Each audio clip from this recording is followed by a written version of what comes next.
Nâng sơ sấy tròn net đọc nhé, bạn ở thế này cứ trong nâng bằng hàng chun tròn net đọc nhé, bạn bị review một cái dương bằng rít tầm hôm sau là con cam thì Facebook bộ bộ đọc nhé mà. Sắmรับnet đọc nhé đãรับra cho mình nâng cam thì Facebook bao giờ, net đọc nhé trong ao ả so bạn nơi lực caption, nơi con cam thì Facebook bao giờ tôi được thông net đọc nhé ai cầm nọt bán bộ bộ đọc nhé mà. Chẳng sắmรับở nơi con cam thì Facebook bọc nhóm nó cứ tây ả so bạn cứ tôi mà mồm tề, hợp sân là bong bồn trong là việc tu, rừng bong bồn trong việc thống, bong bồn ai cầm nọt việc bán bà ta chắcរបៀបនៃការយើងកំណត់បាទទំហំអក្សរនៅក្នុងកម្មវិធី Facebook របស់យើងយ៉ាងណាអ្នកនរគ្នាអាចទស្សនាជាមួយនឹងវីដេអូនេះបានបាទជាដំបូងអ្នកនរគ្នាបាទចុចថយវាចេញសិនមកហើយជាដំបូងអ្នកនរគ្នាចូលមកកាន់បាទពាក្យថា setting ដែលមានរូបសញ្ញាកងចាក់ហ្នឹងបងប្អូនចុចទៅលើវាបាទបន្ទាប់មកអ្នកនរគ្នាវាចេញតម្រង់បែបនេះផងដែរអ្នកនរគ្នារកពាក្យថា display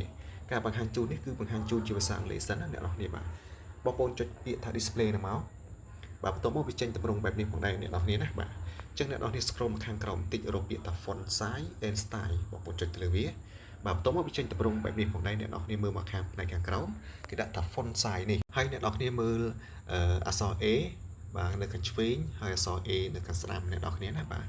បើសិនជាអ្នកនរគ្នាចង់អក្សរនឹងវាធំបាទស្រួលមើលនៅក្នុងកម្មវិធី Facebook របស់យើងឬមួយក៏កម្មវិធីផ្សេងៗទៀតបងប្អូនទាញអារង្វង់បាទខ្មៅ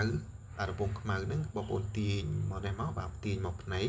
បាទបើន័យថាយើងទាញពីឆ្វេងមកស្ដាំអ្នកនរគ្នាបាទអញ្ចឹងទំហំអក្សរវានឹងរីកធំទៅតាមចំណង់ចំណូលចិត្តរបស់បងប្អូនដែលស្រឡាញ់ណាបាទអ្នកនរគ្នាស្រឡាញ់ប៉ុណ្ណាអ្នកនរគ្នាទាញវាប៉ុណ្ណឹងមកណាបាទអញ្ចឹងវារីកធំហើយបងប្អូនគ្នាណាបាទអញ្ចឹងយើងថយទៅមើលនៅក្នុងកម្មវិធី Facebook របស់យើងបាទអូខេឥឡូវចូលមកបាទអ្នកនរគ្នាឃើញបាទ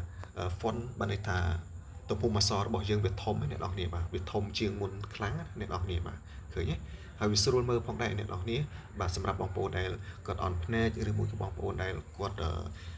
មានវ័យចំណាស់ដែលគាត់ចង់បានផ្ទៃអក្សរនៅលើកម្មវិធី Facebook ហ្នឹងឲ្យវាធំធំស្រួលមើលបងប្អូនអាចធ្វើបាទដូចមិញហ្នឹងបងប្អូនអ្នកគ្នាណាបាទឃើញវាធំធំអ្នកនរគ្នាបាទសម្រាប់ខ្ញុំគឺ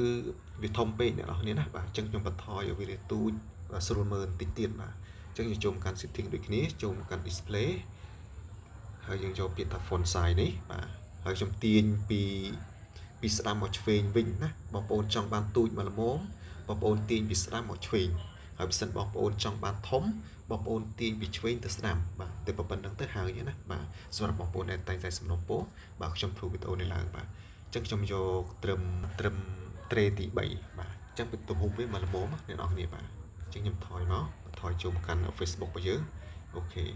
ចឹងបាទទំហំនេះគឺទំហំបាទត្រេ3យើងអូសដល់ត្រេ3បាទទំហំវាប៉ុណ្ណឹងហើយបើសិនបងប្អូនបាទចង់បានធំជាងហ្នឹងគឺបងប្អូនស៊ីសងទៅលើអ្នកនរគ្នាអ្នកស្រឡាញ់ណាបាទអញ្ចឹងខ្ញុំចង់បានប៉ុណ្ណឹងវាល្មមដែរ